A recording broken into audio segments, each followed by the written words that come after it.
Welcome back to Wall Tactics. We're here to talk about ATC team tournament. So, you guys didn't know team tournaments are going on this weekend. Everybody's talking about it. It's all the fad. One of the most favored ways of a lot of different competitive players to play.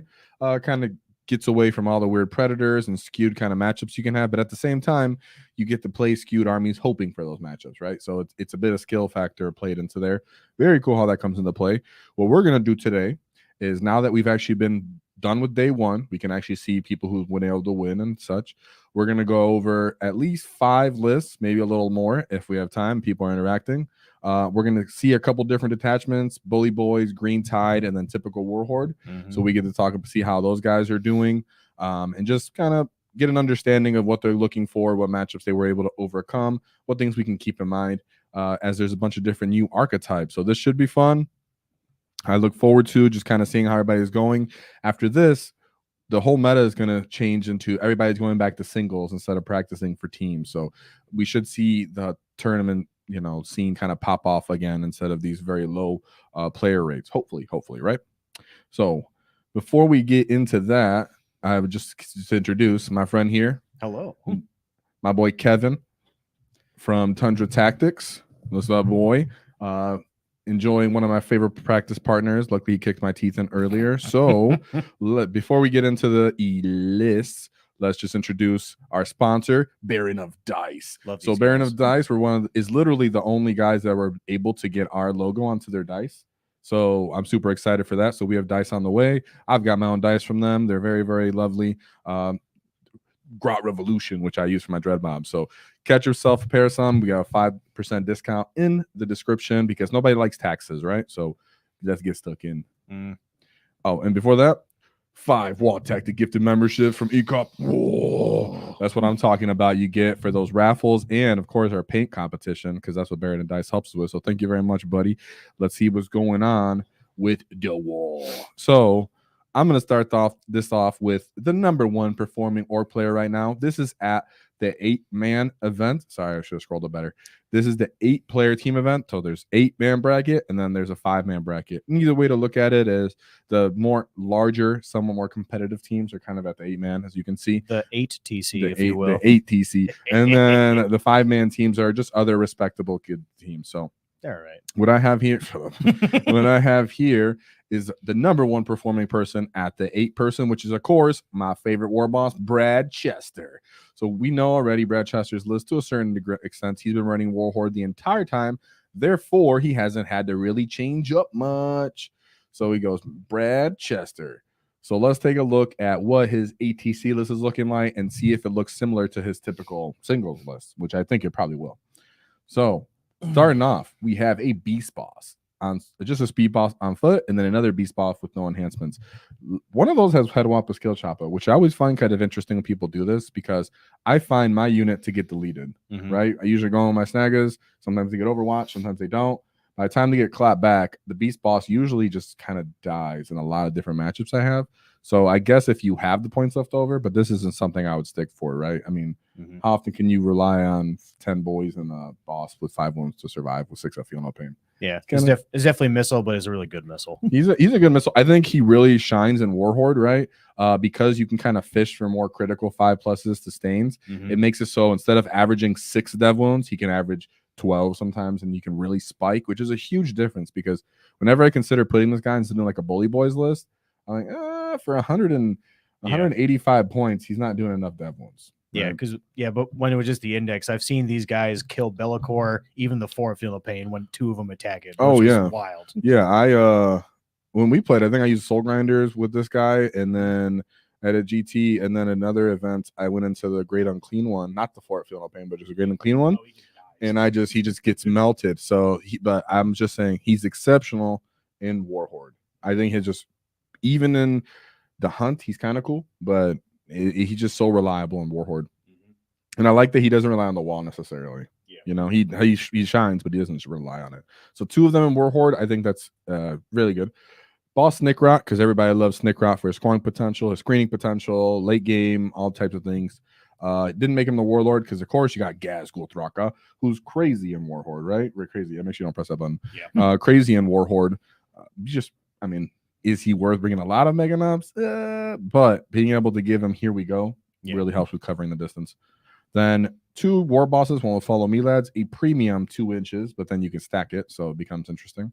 And then Zagrat, the sleeper piece that now everybody is bringing. What I wanted to say is even the list we're not going to go over, what's interesting that I noticed was a lot of Zagrats were in this event from 8-mans and the 5-mans and a lot of commandos. What do you think that is, you personally? I think in basically 10.5 Nexus, you want to have at least one infiltrate or scout or both if you can. And then they fill the slots that you need to have. Just early pressure, tag stuff up, keep them in their deployment zone, all the good things you like to see. Leapfrogging into terrain pieces or behind them, I think, by the new terrain layouts and the fact you're a little closer. Yeah, Zog starts to really shine through in a different way. And he survives way longer than you expect, especially if you're willing to do like go to ground on him or the wall, because then they get a 6-up invuln for all those grots. So even when people aren't expecting it, they end up surviving, which has happened to me in some games. The 2 snaggers, of course, 3 trucks, pretty much a staple for Warhorde. Big unit of flash kits. I still really like flash kits. Still really like them. And we're gonna see a 30 flash kits used in another list we're gonna cover. So that's kind of freaking awesome. It speaks to me. It speaks to me too. I'm like, I don't have 30 flash kits, bro. I might have to now.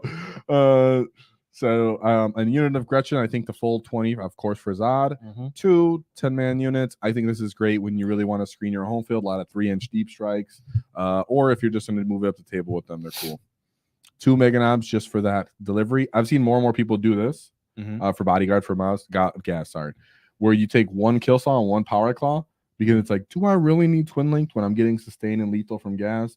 Do I really need the shooters from the power claws? No, I take 1 of each, and then whichever profile I need for what I'm going into, I'm going to favor that. If it's more bodies, power claws. If it's high armor saves, I'm going to go for my kill saw. So it's kind of like a cool tech thing to do.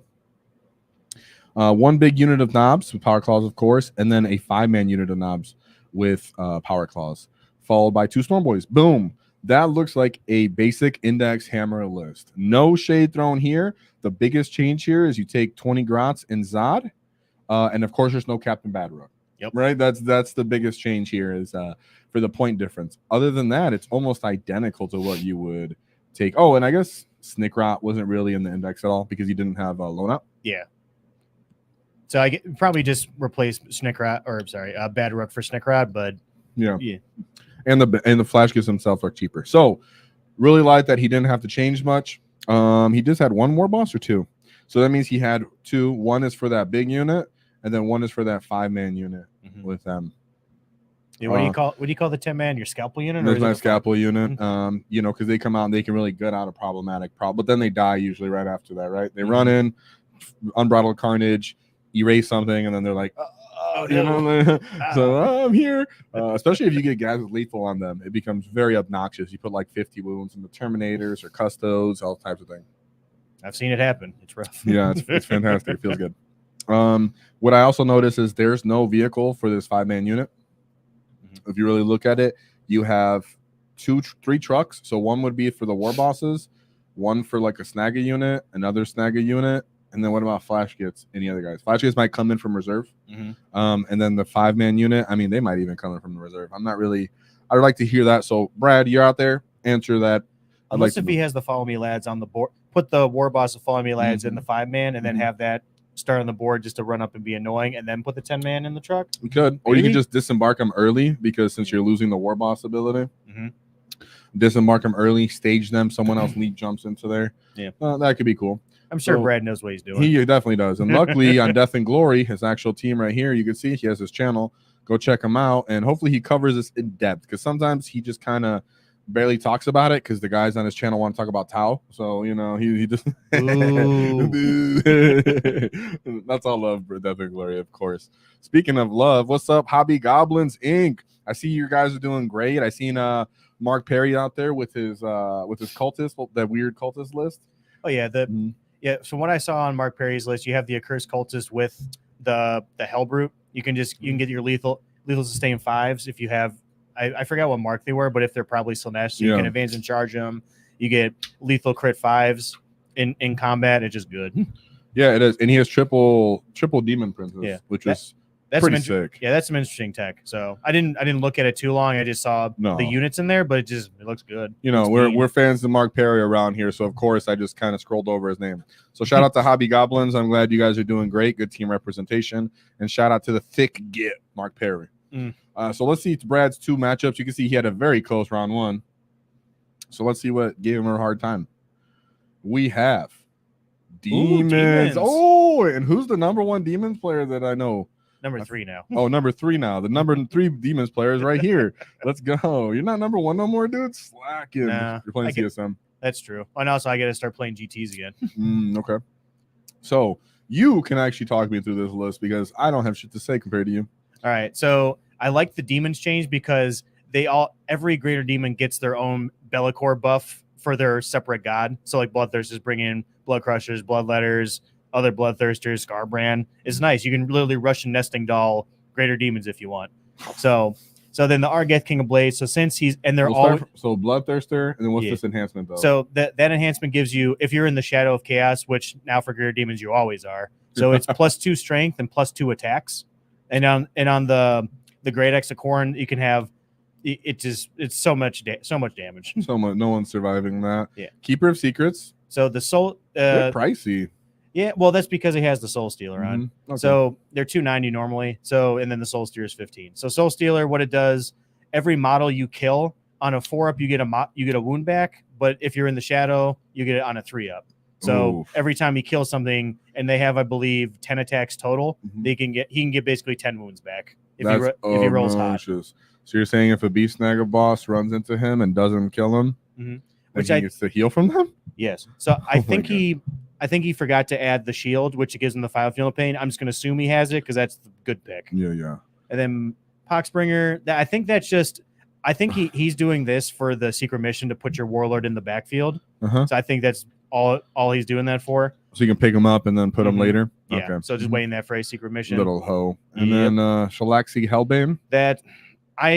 She's good, but too expensive. I was going to say, she's freaking pricey, dog. Yeah. Pretty pricey. Oh, he said, what's the Demon's list name? Katy Perry featuring Korn. Freaks on a Leash. He's stupid. Scarbrand. Scarbrand's dope. Oh, yeah.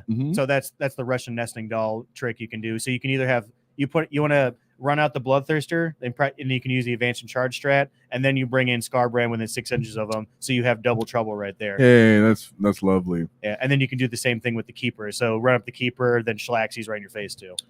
So then 2 units of Bloodletters. And then Demonettes, 2 units of Plague Bearers. And that's the whole list. Yep. How do you feel about these battle line? Bloodletters, now that you don't need Be'lakor, you can have your combat units bring in within 6 inches. I think they're good now. I think you should probably add Skulltaker or a Skullmaster in there. So Skulltaker, they give them devastating wounds, and then the Skullmaster to give them +1 to wounds.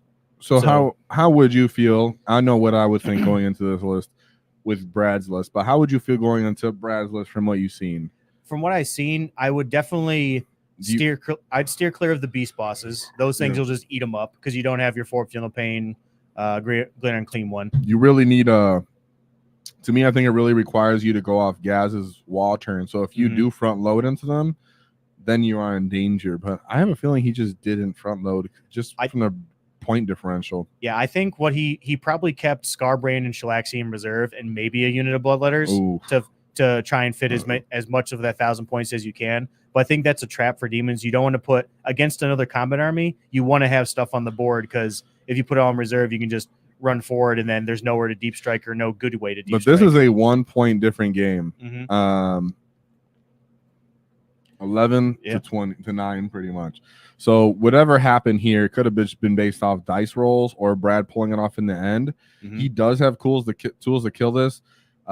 Luckily, Plague Bearers are kind of friggin' annoying. They, 2 wounds. What's their durability traits? T5, 2 wounds. No Feel No Pain, but they sticky objectives. So I'm guessing, one of them is going to sit in the backfield. One of them is probably going to uppy downy to sticky midfields, all that good stuff. Meander into a flank or the mid table. And then their strength, I can't remember. Their strength 4 or 5, but AP 1, 2 attacks each. They're hitting on 3s with lethal, so it's not too bad. Gosh, this is just so much toughness, super high damage. Normally, you want to be able to run into something, hit it. At least a tank won't slap you back when you don't fail to kill it. Keeper of Secrets, Bloodthirster, Salaxi, Scarbrand, they all just delete whatever just touched them. I mean, luckily, do you have any dev wounds here or mortal wounds potential on this list? There is, I think Salaxi has a dev wound gun. I can't but remember. not much then. So No. you do have to get chewed through Makari's 2-up info naturally, huh? Yeah, so that's that might have been a factor. Could have been. But oh, I'm sorry. There is mortal wounds from the Bloodthirster. So at the end of the fight phase, you roll 8 dice. Every 4-up is a mortal wound. So it's basically him just stomping the ground. Can you choose though, or does it just go to the unit? You pick a unit in engagement range. Okay, so as long as the Meganon, you could, because you can kill the Meganons and then just choose Makari. Yeah. But that means you went through the whole 5 phase already. Yeah, so it's at the end. So Gazgul might bitch slap this guy. So you know what, Brad, let us know what happened in this matchup. I'm very interested, and I'm sure my friend Kevin is here too, being number 3 Demons player, because this is a very standard, War Horde list, and it does have some tools. Gaz pop in Unbridle with the Beast Snagger boys, actually choose through those demons very reliably.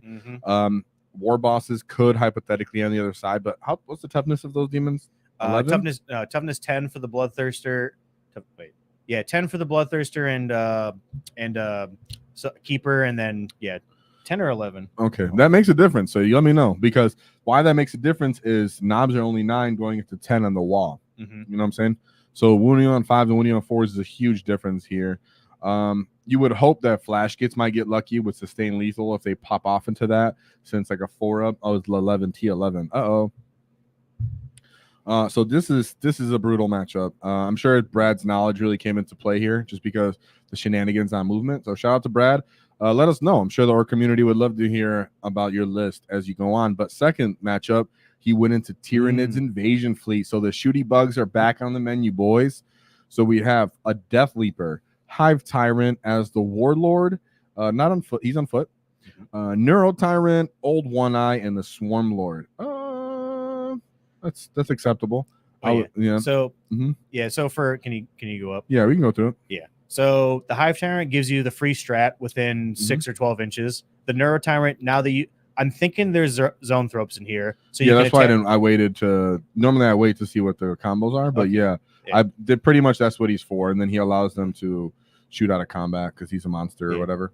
And then Swarm Lord has the Aura of Deceit ability. So you want to run him in the middle and then make everything cost 2. That's awesome, right? Awesome. I love it. And some people are like, you don't have to worry about that as as an Ork player. I'm like, I think you do. You really do, because you can't shoot stuff. Like not him. Like Cypher, you could shoot him, a little weak ass. Then 2 gargoyle units, really good for move blocking and delaying Orks if the Tyranid player is smart about it. Biovore. I hate those things, are just evil because you can stop your advance. Yes. Ugh. So Biovores, even though they don't score the secondary anymore, you cannot do an advance roll when you pass within 6 of them, I believe, which is obnoxious when you're going against Orks again. So imagine they have some good delaying here. Only 1 Carnifex. Interesting. And it's not even it's a Doc Effects. It is. Oh no, he has Crushing Claws here. So it's not. Yeah, it's not the Doc Effects, but it does shoot. It shoots. It's a weird. Normally, you want to take 2 Carnifexes with all the DACA, and then Old One Eye allows you to just freaking make it rain, and then give lethal or sustain, whatever it is. We know how that goes. Shout out to John. Triple Exocrines, followed by 2 Neural Lictors. Okay, that's pretty kind of important with the Neural Lictors. They'll need to make you take battle shocks. And +1 to wound if you fail it. +1 to hit or +1 to hit and wound. It's plus. I don't know if +1 to hit, but it's definitely +1 to wound if you fail the battle shock. Yeah, usually I always pass those, so I don't care. I don't, and I don't. As a Ork player, I don't. Like, yes, heal me, please. Like I don't pass it. And then 2 units of Biovores, really good for coming off the edge of the table, in my opinion. Especially into Orks, man, they do fine. And then here's yours. Oh, and they ignore cover, yes. Yeah. And then here is your Zoanthrope unit that we were talking about earlier. Zoes. So Zoes with triple Exocrine is almost on every Tyranid list. 2 Neural Lictors followed by 1 actual Death Leaper. That's a lot of infiltration. Yeah, so I think you probably want to have Death Leaper and the Neuro Lictors go up forward. So you take Battle Shocks, possibly to -1 from Death Leaper, and then you get good angles with your Exocrines just to hit on 2s and then, hit on 3s, real 1s, and then 2s, real 1s if you sit still, and then possibly +1 to wound. Keep in mind, though, Brad didn't have any infiltration or scouting. No, he has that. Oh yeah, he had Zod, right? And Did he have Stickrot. Zod? Yeah, he had Zod and Okay. Stickrot. Oh my gosh, that's new tech piece. I think he's Brother. Brother, my bad, bro. Oh yeah. Okay, good. We were just talking about how Zod's everywhere. My bad, guys. Okay. Then yeah, that's much better. I can appreciate that. Yeah. So with this one, I think Zod plays a good factor in this. You can run up 12-inch, even if you do the 12-inch, but you can scout, stage. He doesn't really want to get close. He's not going to kill you with all these lictors. They don't really want to get stuck in combat. He might have played KG, and then when Brad did move 12, just run up and tag those Execretes. Execretes are one of those units, like I said, they don't slap you when you touch them. So you really, really love to touch them. And Zod can take a lot of incoming damage if you're just going to shoot him. I love to see that. Yeah. Zoanthropes get murked by a 10-man unit of flash gets or heavily crippled. They're at that nice threshold of strength 6. -1 AP is all they kind of really need. Zoanthropes are 3-up armor save it though? 4-up invul. 3-up armor. I think it's a 5-up armor. Is it a 5-up? You always take the invul. Okay, yeah. Okay, then it is. Okay, so that's perfect then. Because if you're getting them on 4s with sustain and lethal, and you get 2 damage a pop, and you're strength 6 into T6, that feels really good. And then since he doesn't have the Dock of Carnifexes, the 10-man unit of knobs can just run him and murk. That's actually a really, really good. That's actually a really good point. Whenever you're dealing with 2 Dock effects into old One Eye, they can get overwatched horribly.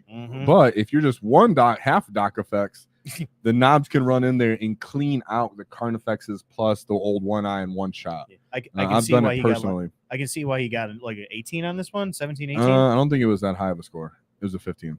Oh, yeah, it's still high. Still pretty high. So yeah, you're right. I can see he can put the pressure with his infiltrate, scout, then run up. Flash gets, if the guy messes up, he can get good shots into the neurothropes. Gaz can run shot through a lot of this unit. This army, Gaz can run shot through a lot of this because he doesn't have anything thick. Other than all he has is the gargoyles. That's the only way to deny. Everything else is just kind of shenanigan-y, right? He wants to infiltrate, stand, and shoot.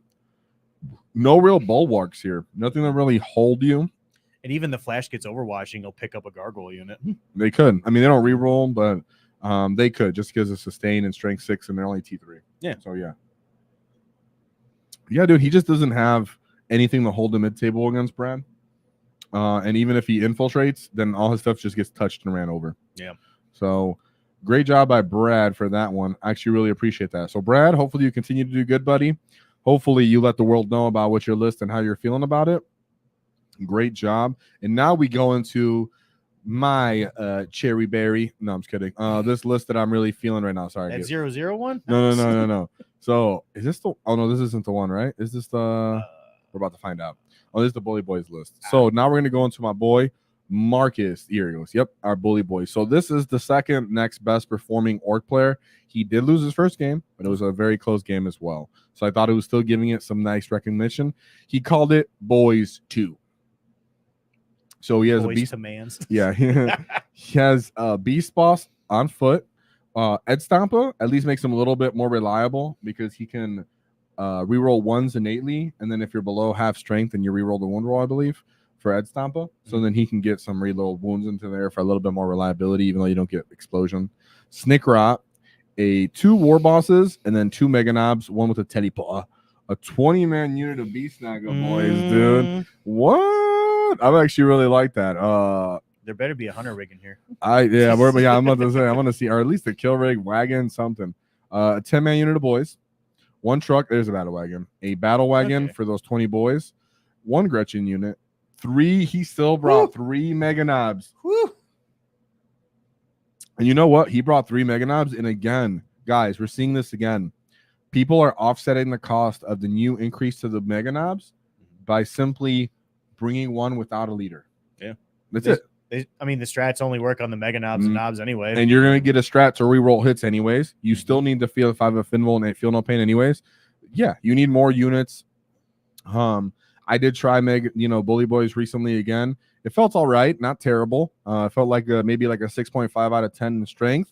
But bringing this 3rd unit with no character, I can see the value in that, especially because you're getting 2 WAAAGH. You're just like, come get it. come get it. Because if you don't, I still get to run at you and touch you, and people just don't want that. Yeah, and I still like the I still like the teleport Me too. enhancement just for the rapid ingress threat too. Because You don't pay for the truck. Yeah. You also don't pay for the truck. Damn right. So not that I hate trucks, it's just then you don't pay for another one, not more space. You truck is 2 units of 5 knobs, and then 2 storm boys. Noise. I like the 2-man 5 knobs units. Do they go on a truck? Yeah, they probably. I would guess those guys would go on a truck, but you can put mega knobs in there too. Probably the boys in the back sticky it. Then go off and do things. Yeah, and what he went 1 grout unit. This is a very light transport list where you can see a lot of this stuff is simply just scooting around the table, which I think actually does reflect the state of the terrain in Leviathan. I really do. There are very set lines of sight that you can just, if you just bolt into an edge of the table, people would not really get good line of sight on you unless they drop within 3 or unless they are super fast. So yeah, I think that's interesting, guys. Less transports, right? Yeah. Less transports. And I've been seeing this more and more. So let's see what his first game was into. Ooh, Sororitas. Oh, Sororitas. And it was a really close game. For bullies, that's impressive because all the melta shots they get and kind of good damage. But have you played against Sororitas, the new ones? I have. And it was just against the Bringers of Flame. Watch out for that Seraphim unit with the enhancement. It's mean. Oh. Okay. So let's take a look at what this is. Did he play this one? Refrain. What is this? What's its attachment? I don't know. I don't know. Go down and see if it. He said, "Oh shit, penitent host." Okay, let's go. Interesting. Thank you, Jesus, is what he called this. You're a weirdo. That's awesome. I mean, amen. But still, it's funny to call us that. So we had Junith, Ministorum Priest. All right. Morgan Vol. I think she's much better with the changes to the suits. Yeah. Palatine, and then Triumph of St. Catherine, which is like on every list, huh? Yeah. So the Catechism of Divine Penitence.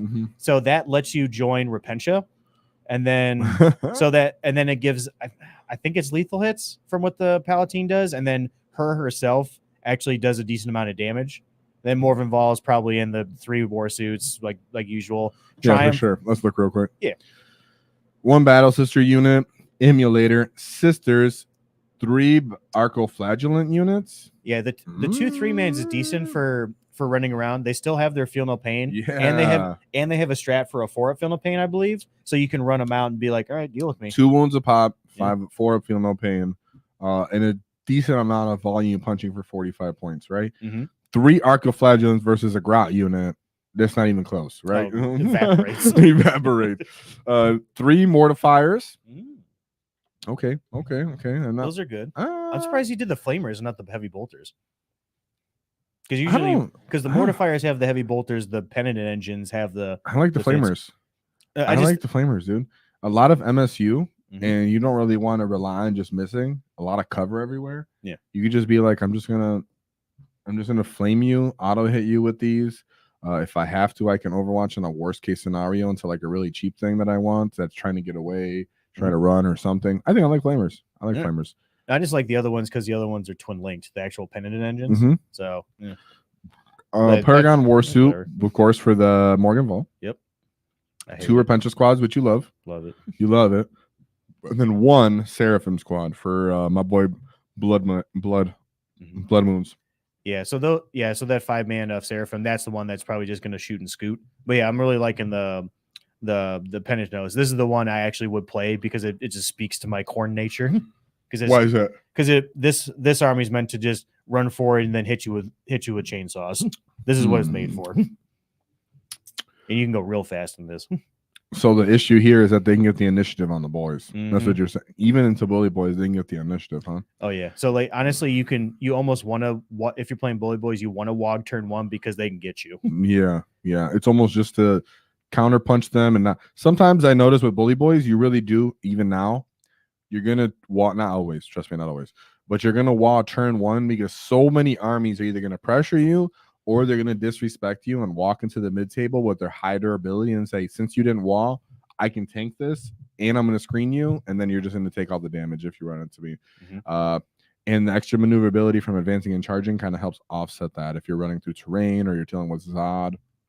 Yeah, because any infiltrators on this list? I don't think I've seen any, right? No.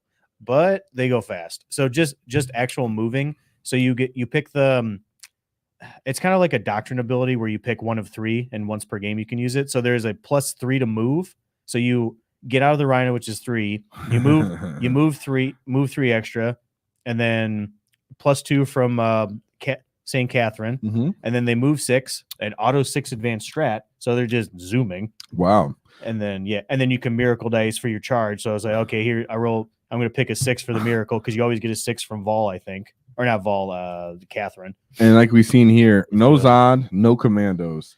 That means anything he's running into, he's just straight running into. Only 1 unit of Grats.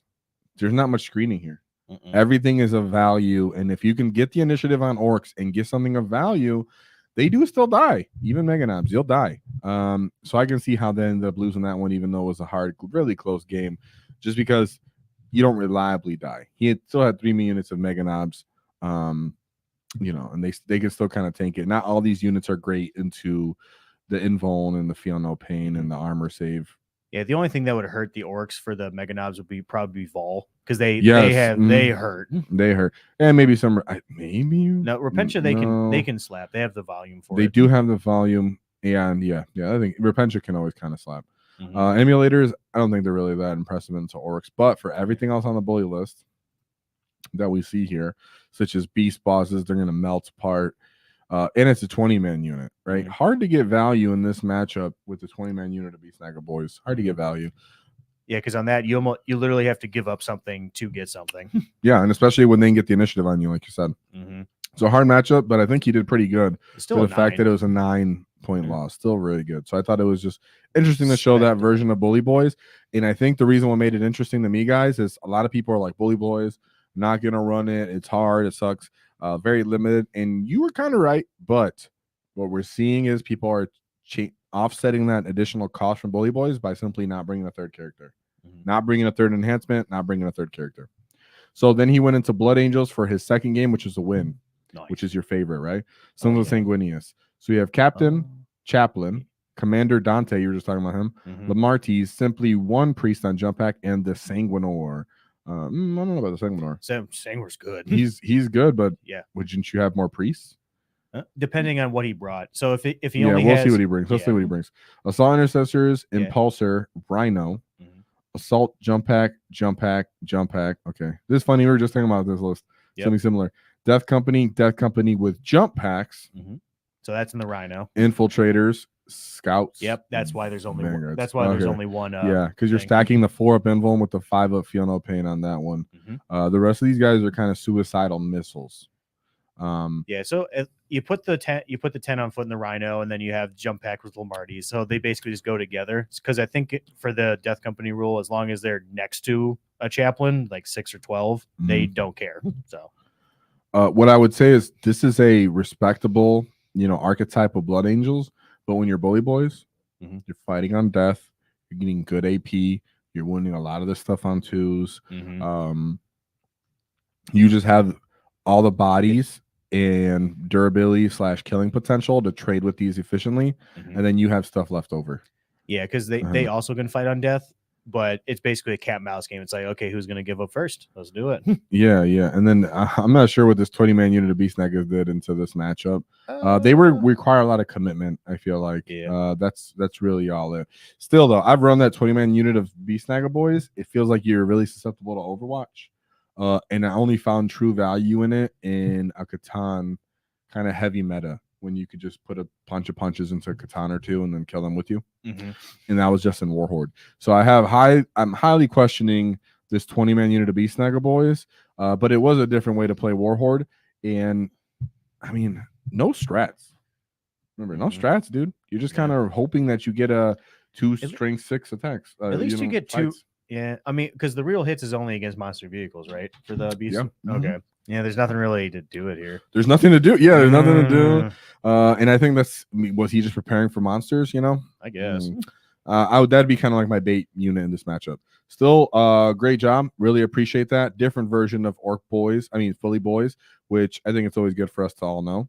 Like I said, Bully Boys 2.0, Beast Boss with Ed Stampa, which is cool. Snake Rot, 2 War Bosses, 2 Mega Knobs bosses. Well, war boss and mega armor, sorry. Big unit of snaggers, 1 unit of boys just for that sticky. 1 truck, 1 battle wagon. Gretchen, 3 units of mega knobs between kill saws, and then 2 5-man units of mega knobs, followed by 2 units of storm boys. It's almost like you could just simply fit both of those 5-man units of knobs in a truck, and then teleport one of those other units and then run off the table, I guess. With the other one, it's very low on transports again. So that's 2 Zems we're seeing here, guys. You don't have to pay for everything with the transport in the Leviathan Nexus. And I mean, even when we played our matchup, you've seen in the games I played recently, I only brought 1 Ork truck as well. Kind of felt the same way. You could just kind of move into terrain and lines of sight. You'd have to be careful, but very, very possible and likely. So these are the 2 lists from at least it's the 8-man tournaments. Let me get rid of some of these lists from the 8-man tournaments. But I really found some love in these 5-man lists that we're about to go over, right? Shout out to Marcus. Hopefully you do well in the future. But I have some fun lists from this 5-man event. So in your mama's DMs. my boy Lewis is in your mama's DMs. All right. So this is for the 5-player event. And he's the 7th best performing player here. So he's doing quite well. 18 and 20 out of his points. Absolute champion. And here we're going with the old classic War Horde. Not surprised. Everybody knows War Horde is just simply right now the best. So let's take a look. We have Ed, Beast Boss with Cunning but Brutal. I'm more likely to pay for this than Head Wappa, just because I could like fall back and hit you and still get dev wounds, but it's only 5 point difference from what I remember. Then we have Beast Boss on foot, another one. Mazrog Scrag Bag for the Squigs, and then 2 units of War Bosses. 2 Snaggers for the Beast Bosses, triple trucks from War Horde. That seems to be the key number. 2 units of Gretchen, and of course, you see Commandos, but not just 1, 2 units of Commandos. So he didn't bring Zod, but he brought 2 units of Commandos. Again, we're seeing a lot of scouts and infiltrators in the meta game as a whole. 1 big knob unit, 1 small knob unit, the fat Squig Boy unit, followed by 2 Storm Boys. Fat with a PH. Yeah, fat with the PH. It does still take a good amount to kill those guys. I don't know. I'm still on the fence about them, right? I mean, it's just they do take a lot of points to kill, but at the same time, hard to maneuver. A lot of people could put a lot of different volume and damage into them. You could really narrow them down on the terrain. So, ooh, interesting. But hey, man, Squigs are back on the menu, boys, at least right now for our boy Lewis. So let's take a look at his first matchup. And he went into, make sure I clicked that right. He went into Bully Boys, and he said Bully Boys are back in town. Yep. So let's see. He has Big Boss with the biggest boss, which is more wounds, 2 more wounds. Not that impressive. Probably just had points left over. Big Mech and Mecha Armor. Yeah. It's The reason it's not terrible just because at least you still get your double wall because they have the Mega Knob keyword. But for 100 points, it's pretty pricey. Pain Boy, 1 unit of War Boss, 1 War Boss of Mega Armor, and then a Teleporter. And a Weird Boy. Okay, let's see. Beast Naga, 2 10-man units of boys, 2 Grot trucks, 1 battle wagon, 1 Grot, 2 units of Mega Knobs, and we only have 1 character, right? Yeah. Just 1 Mega Boss with Teleporter. Again, so people are off. Oh, no. He has a big neck. Oh, so yeah. He has a big neck. Yeah. It's so mid, we forgot about it. It's so mid, we forgot about it. The reason you want to say it's mid is because you're playing Bully Boys. You can Armor of Contempt already. And you can get cover. So a lot of the time, you're already taking 4-up saves. Yep.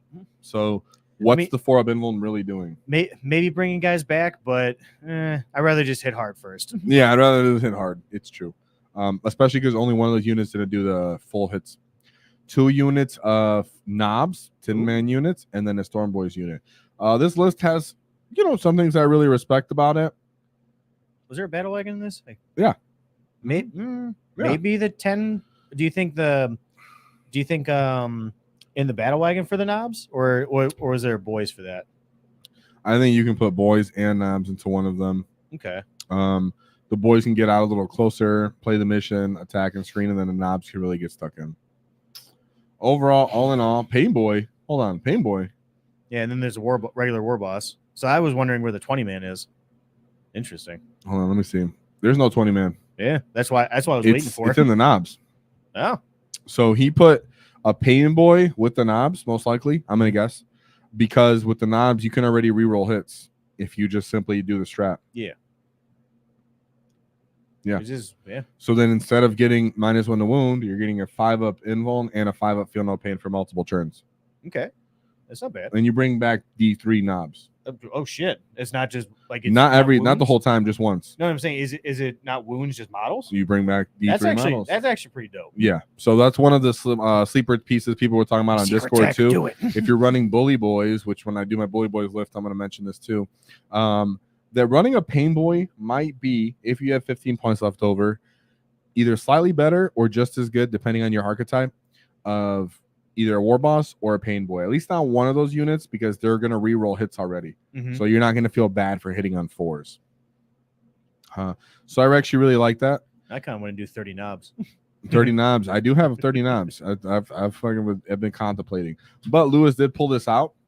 Running Squig Hog Boys and stuff feels really good into something like that. But hey, great job by Lewis.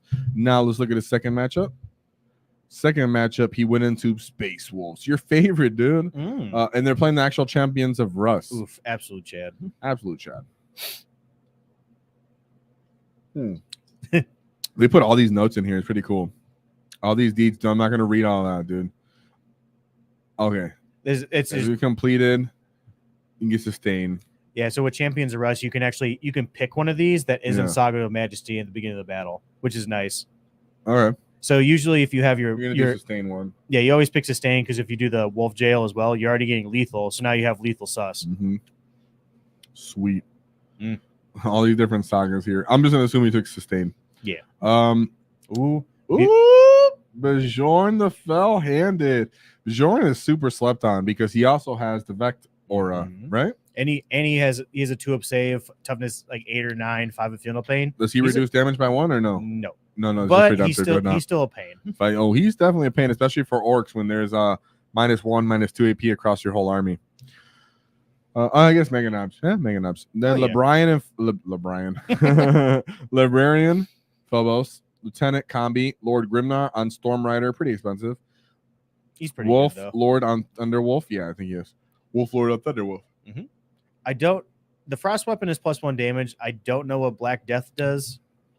I can't remember either. I never really played before Champions of Russ. It was always Wolf Jail.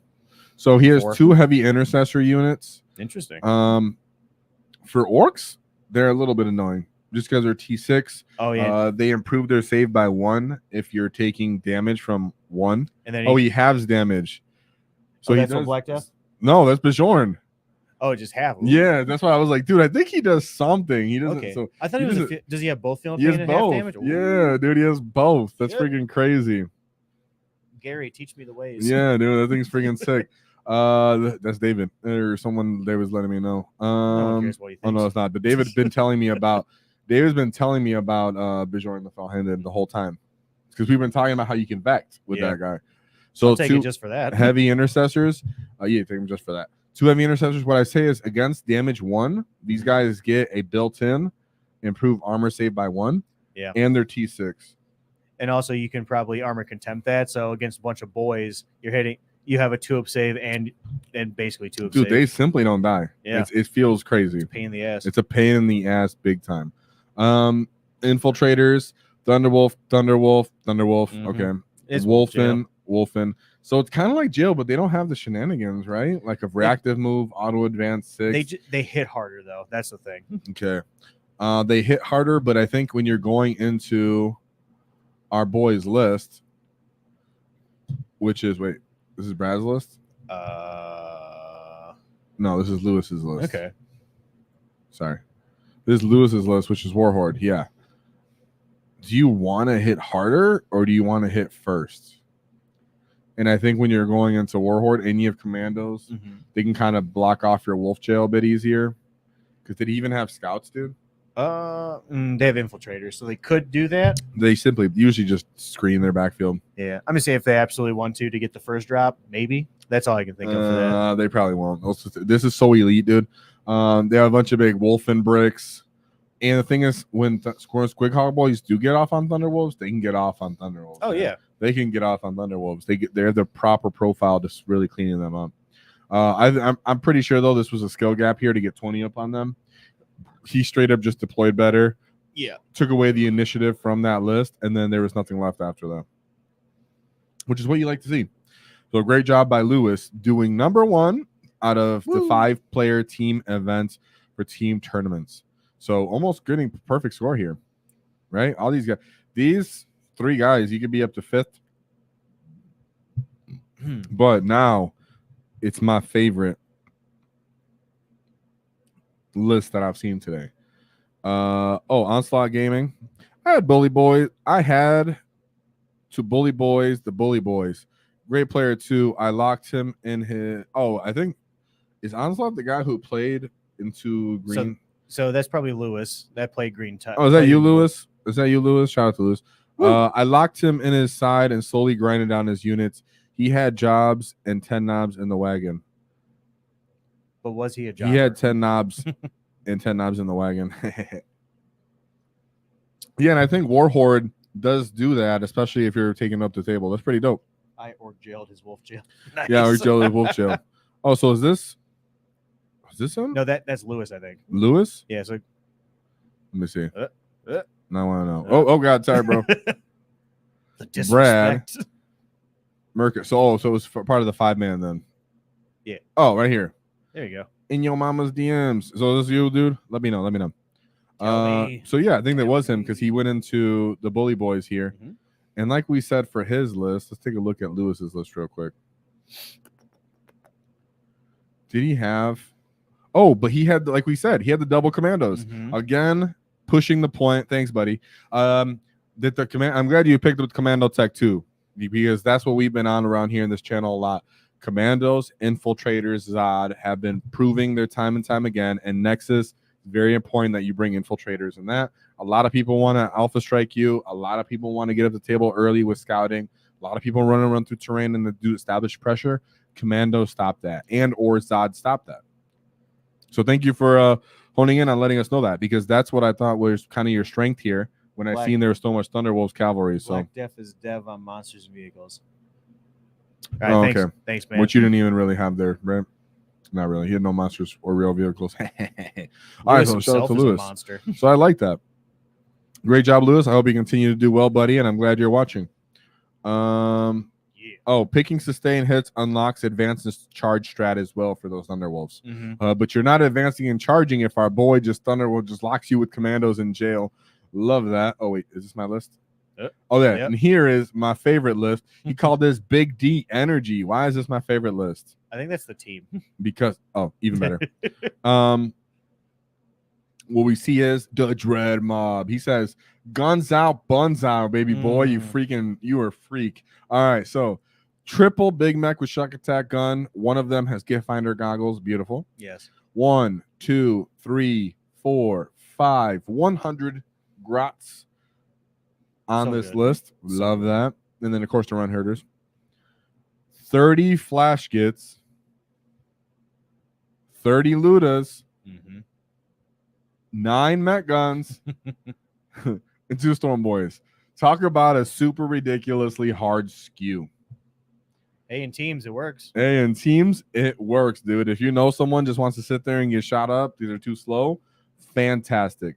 This list seems like it'd be susceptible to something that could run up the table like a scout, charge into it, start tagging things. But again, you have all these grots that can reactive move. Yeah.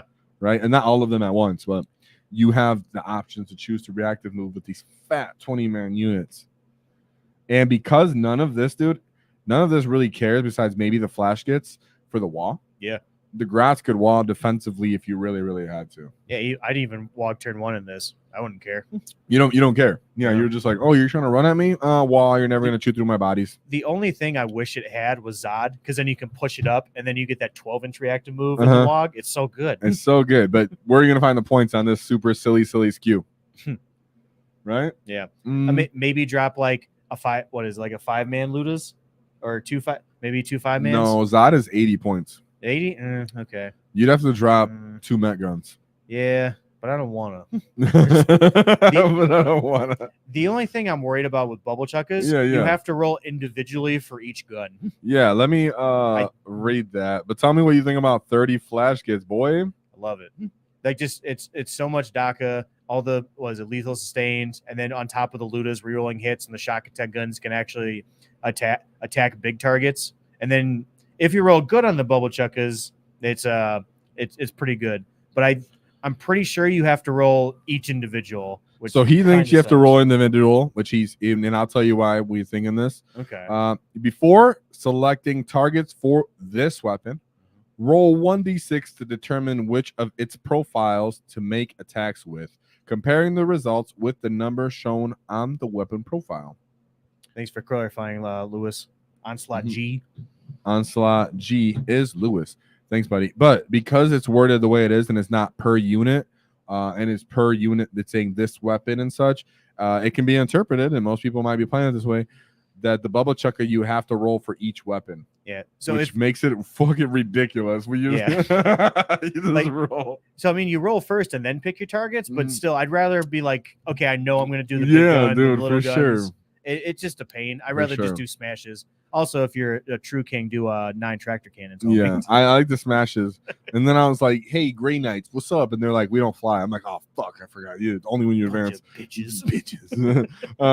And then for Lewis Onslaught Gaming, yeah, dude, what I like that you took advantage of that, and I hope you continue to do that. You're definitely taking advantage of your commandos, which I think is something for everybody to kind of pay attention to in the meta. We did several Mando videos. Even with Mark Perry, I did one of the only how to use commandos tech videos as well.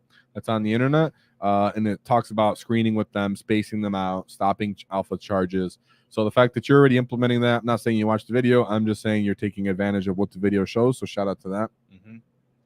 But I like to see it. As for this list, this is a hard skew for teams, my boy, which I love to see. Speaks to me. This speaks to me too. So let's go and see his matchups real quick.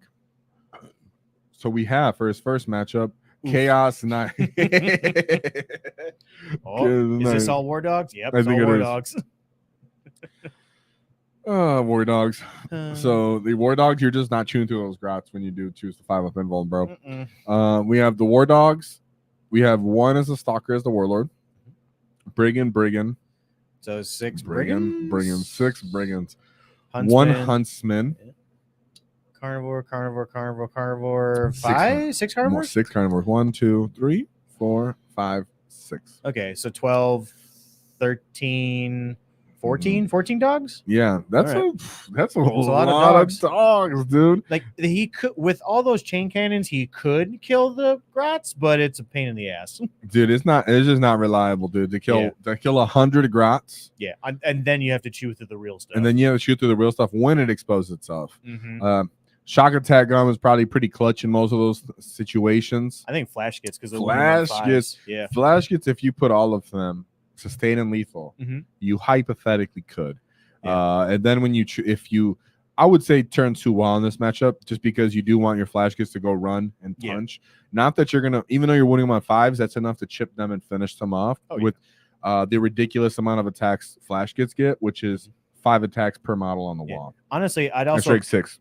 I'm sorry. I would also I almost pick lethals on this when you do your dread mob ability instead of sustained. Yeah. So and then you're rerolling hits if they're on an objective. So I think you can just pick them up with Ludas as well. You could, especially the unit that's ignoring cover. Yeah. And if you roll right on the bubble chuckas, if you get that strength 12, I really like to know if people are playing it that way, like, which I think is also correct based off the wording. But because I hear people so much talking about bubble chuckers, I don't think they read it that way.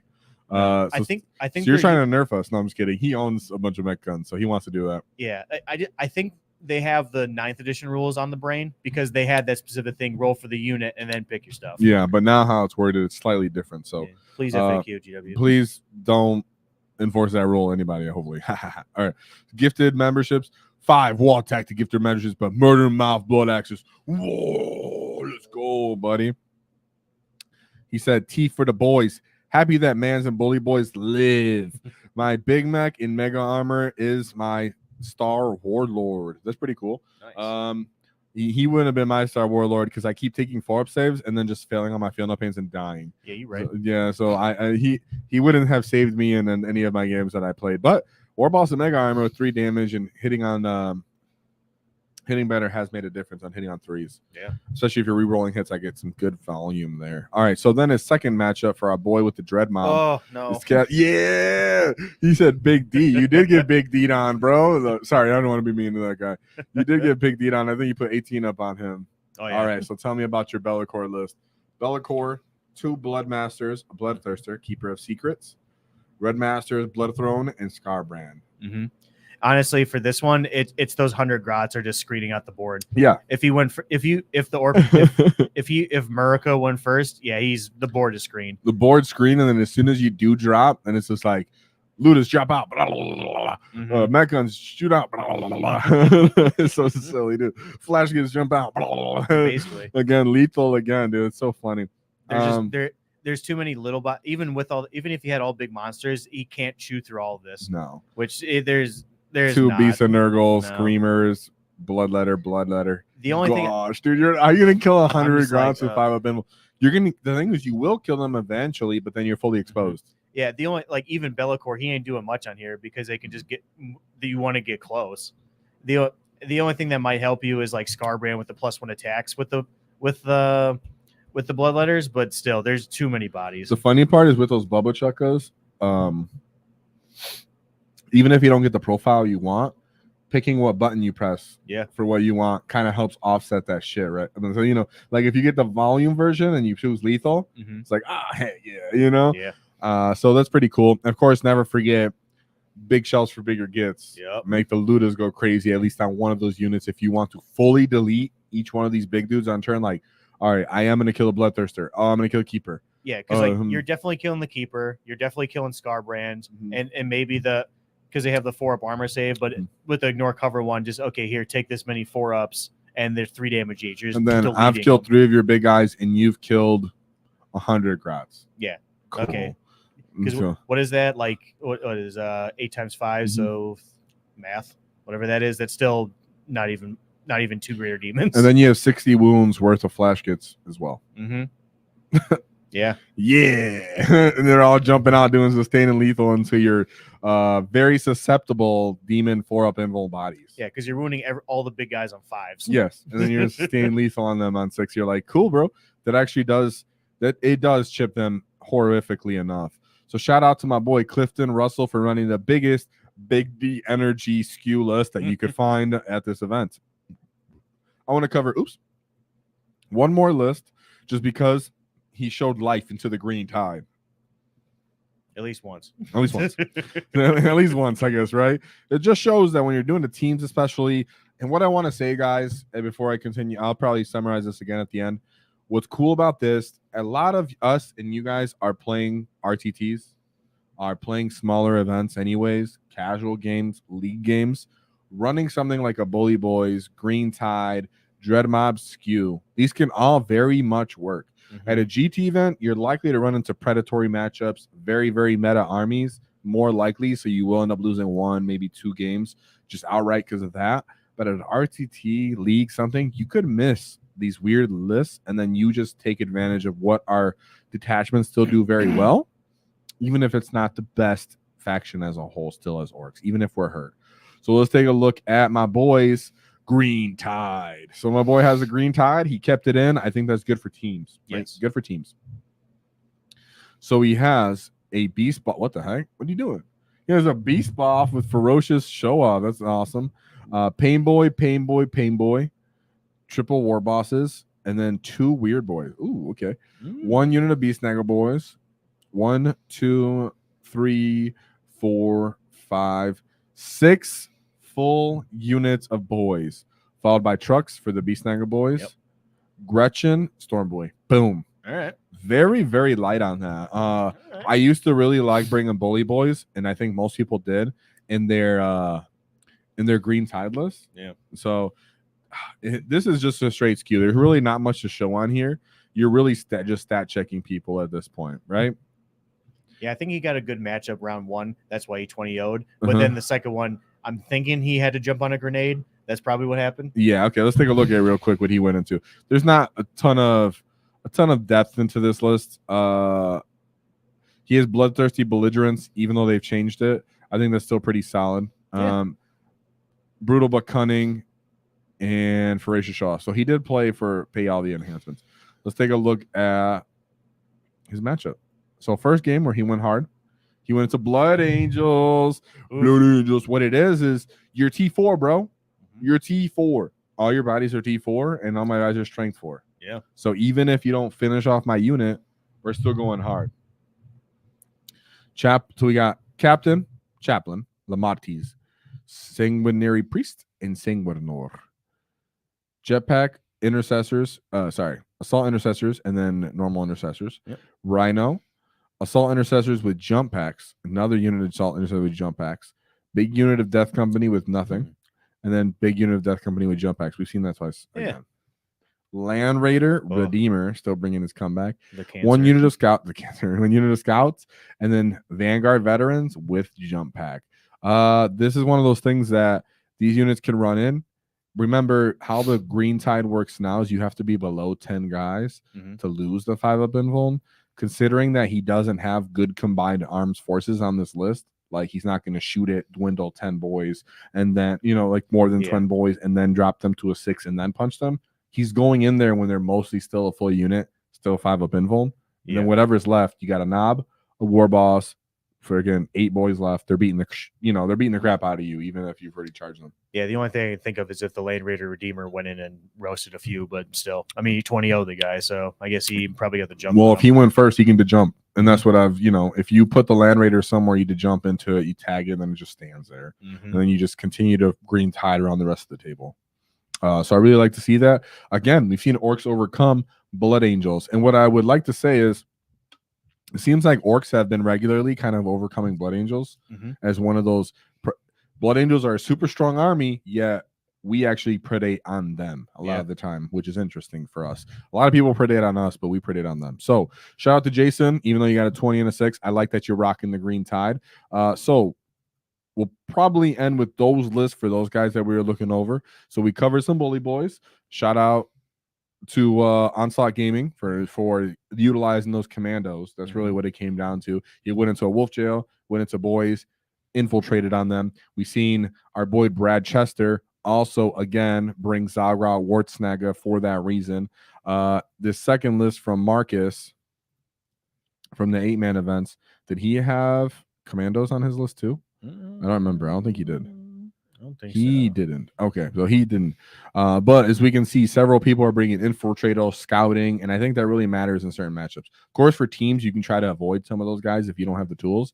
But it's very important that you guys understand, one, the couple things that we can extrapolate from this. One, if you're still running Bully Boys, you do not need a character for a third unit of Bully Boys. Simply go out there, ride the invuln, ride the Feel No Pain, and then just expect to do full rerolls to hit. I'll take advantage of teleportive enhancement still for sure. If you're running Warhorde, running the basics, what people ran with 3 trucks and gas seems to be carrying all the weight.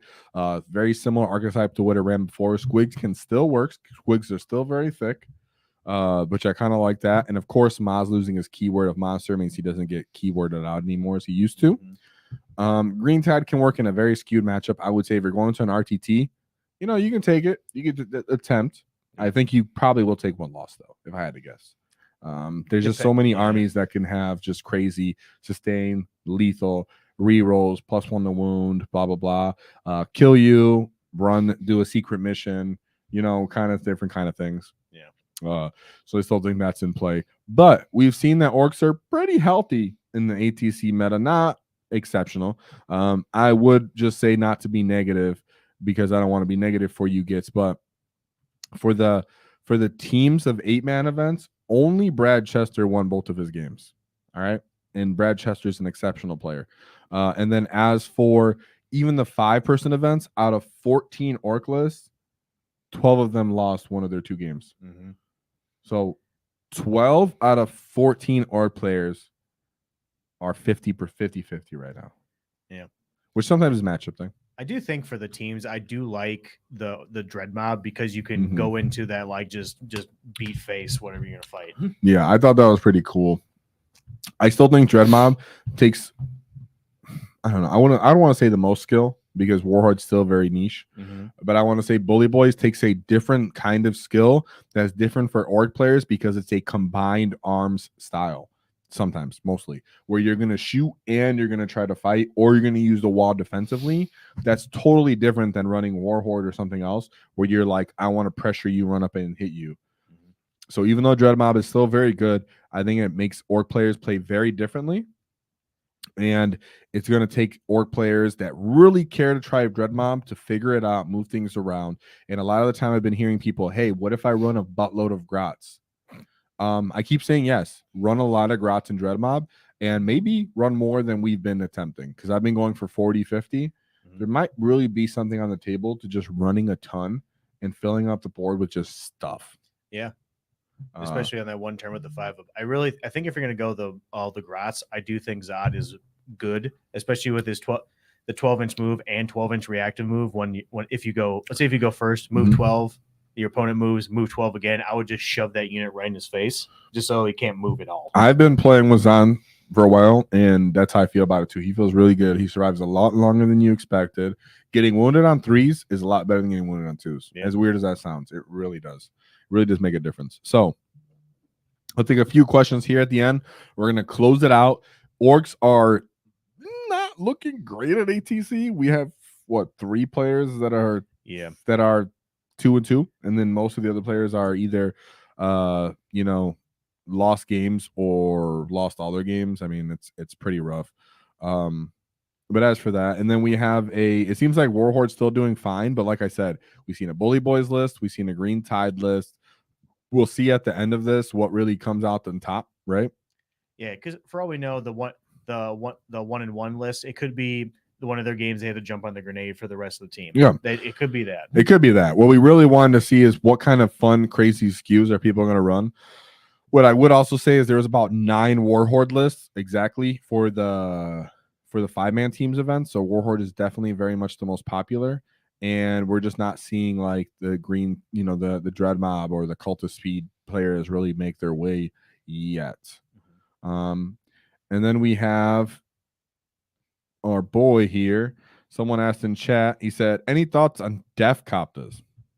I'll let you go first, because we've been talking about them. We don't have access to 18, but we keep talking about them. Yeah, I do. I do think they're good. I think they're good if you run, like, if you have the 18 of them, because if you do the speed mob, you can have access to the sus 1 or sus 2 if you're within 9, or the lethal 5s if you're through a 9. You can just front load the damage. I think that's a good teams list. I don't think that's a good singles. GT singles. RTT, I think you can do that. Dude, that's what I really want to emphasize here to my Orc community and anybody who's watching this.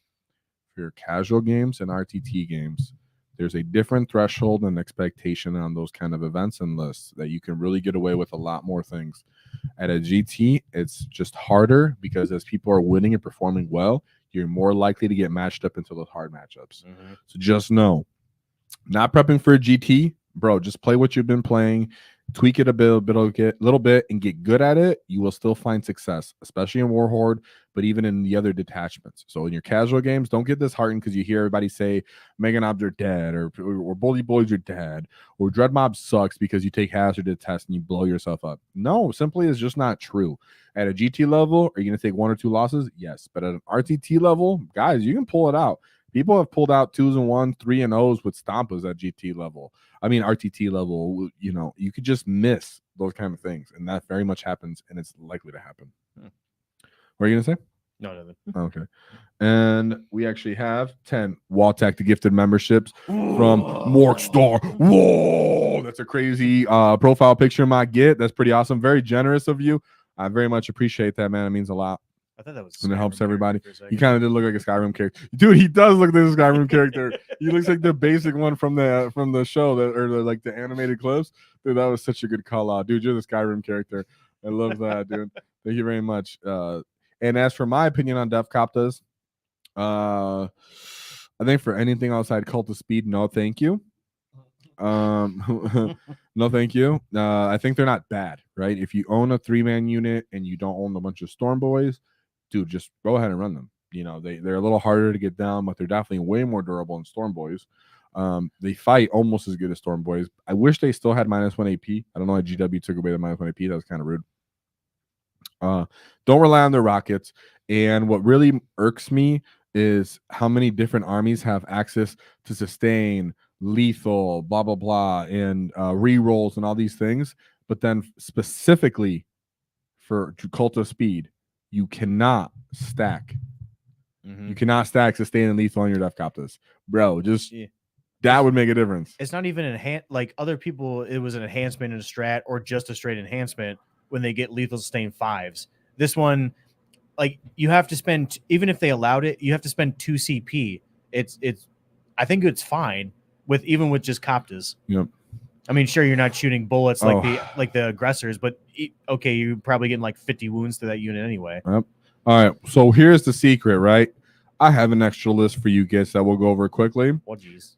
It's a secret list that's going to make everybody happy because no one was expecting this. And for those true gets that are still here in the stream, I want to reward you guys. All right. So you guys that left because you want to know meta, go away. No, I'm just kidding. All right. So what we have. Wow. Oh, yeah. Get out of here, Kevin. So what we have is my boy, Eric Hoger. Eric is a sleeper. Eric is the grenade catcher. Eric is the MVP because he is the only person who brought the Cult of Speed. Whoa, let's go. So just because you asked about Death Copters, I'm going to show you this. Technically undefeated. Technically undefeated. Guys, Eric, I see you out there. You get technically undefeated, bro. Technically undefeated day one. Let's go. So we have triple. You can go over this because you're excited. All right. So you got your triple war trikes. Get the WAAAGH Blasta. Get War Boss. He doesn't have the get out of the transport. Yeah, right. Interesting. That's weird. All right. Boomdocker Snaz Wagon for the -1 to hit. Death Copter. The right way to run it. Get your 2 Gretchens, one for get extra CP, and then your objectives. Commandos. Good to screen them out. You need the commandos. You make a base. They're stupid massive. They're night bases. What's going on? Like a little bit smaller, but still big. Yeah. And then custom Booster Blasta.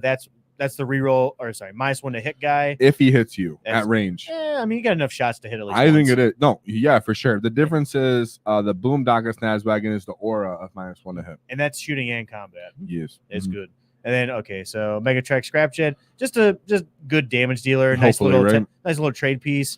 You got the knobs, probably with the War Boss. Shocked up Dragsta, so they run around, honestly just do actions. Maybe snipe a character out.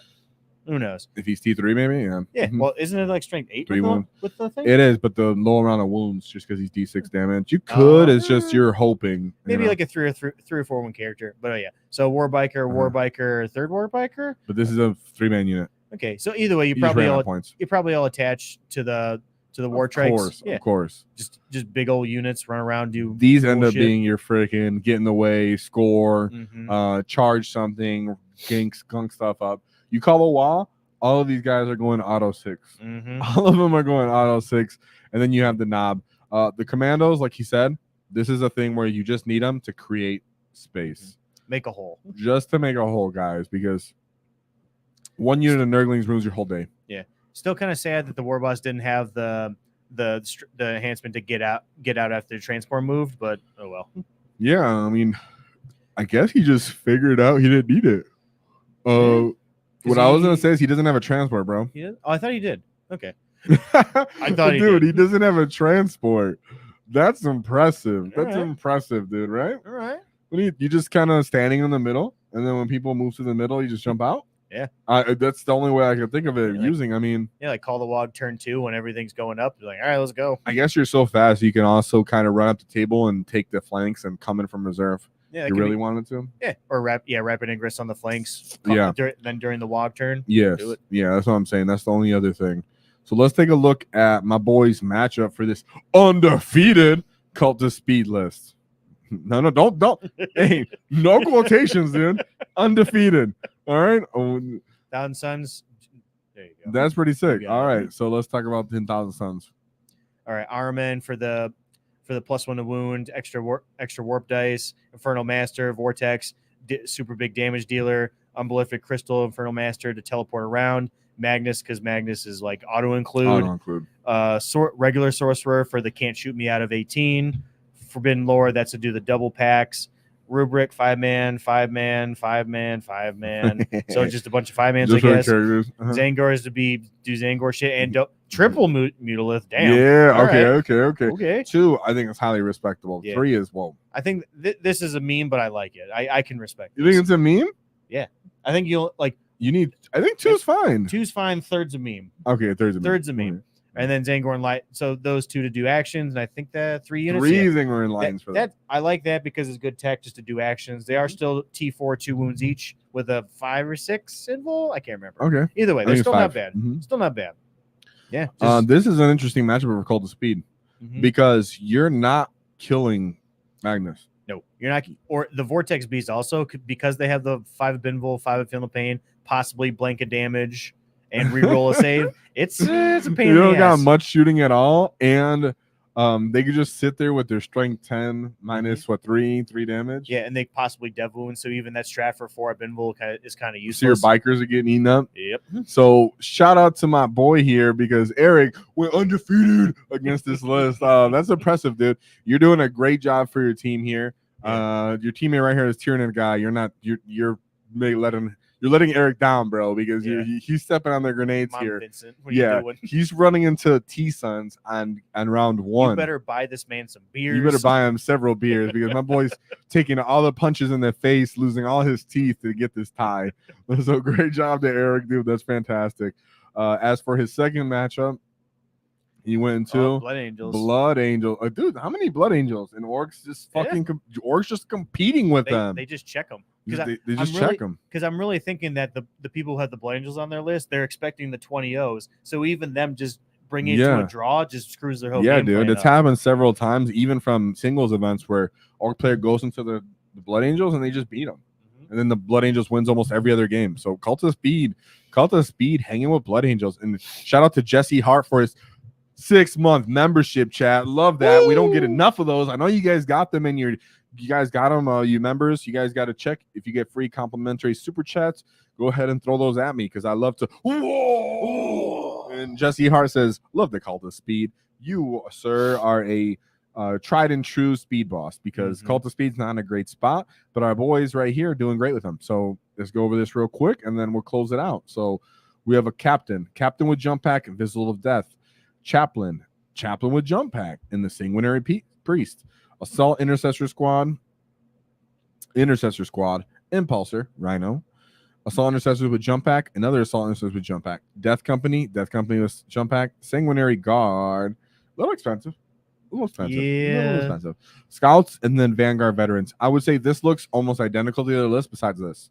Yeah. Right? I don't know if they're worth it. I haven't done enough research to know if they're really worth it. I don't think they are. Yeah, I think I'd rather have extra Vanguard vets than not Death Company, Sanguinary Guard. Yeah.